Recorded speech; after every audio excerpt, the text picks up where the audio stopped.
नमस्कार दोस्तों, मैं Mukesh Kumar Saini just for Aarav garden में आपका स्वागत करता हूं। और दोस्तों, आज मैं जो वीडियो बना रहा हूं उसमें मैं दिखाऊंगा कि हम पिटूनिया फ्लोर प्लांट के सीड्स कैसे कलेक्ट करें। तो दोस्तों, आप देख रहे हैं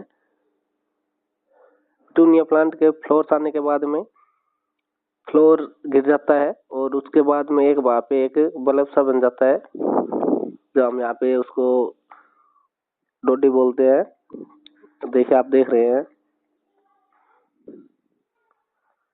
दोस्तों, ये अभी कच्ची है, मैं इसे अभी नहीं निकालूंगा।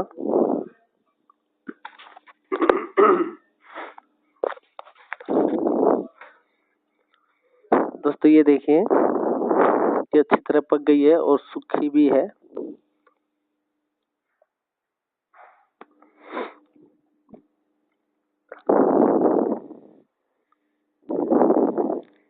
ये देखिए दोस्तों, ये अपने आप ही खुल गई है यहाँ पे निकालते समय। दोस्तों, जैसे ये सूख जाती है वैसे सूखने के बाद में ये अपने आप खुल जाती है और इसके सीड्स गिरने लगते हैं। दोस्तों, इसके जो सीड्स है वो काफी ही बारीक है, जैसा कि आप देख रहे हैं। दोस्तों, जो हमने बल्ब से जो इकट्ठे किए थे उनको आपको छीलना है।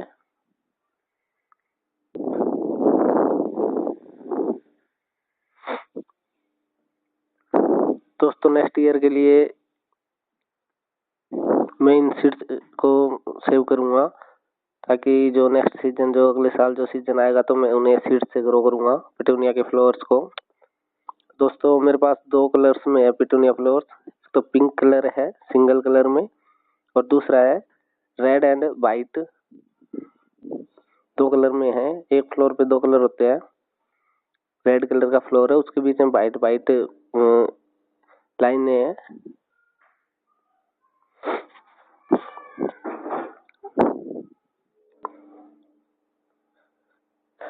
देखिए दोस्तों, हमने इसे कलेक्ट कर लिया है और अब मैं इसी एक पॉली बैग में इसको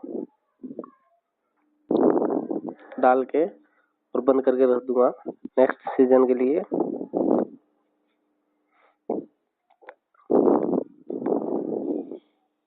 थैंक यू दोस्तों, watch my video and please subscribe my channel. और दोस्तों, आपको ये वीडियो अच्छा लगे तो प्लीज शेयर करना ना भूलें और सब्सक्राइब कर दे चैनल को। थैंक यू दोस्तों, नेक्स्ट वीडियो में फिर मिलते हैं, तब तक के लिए नमस्कार।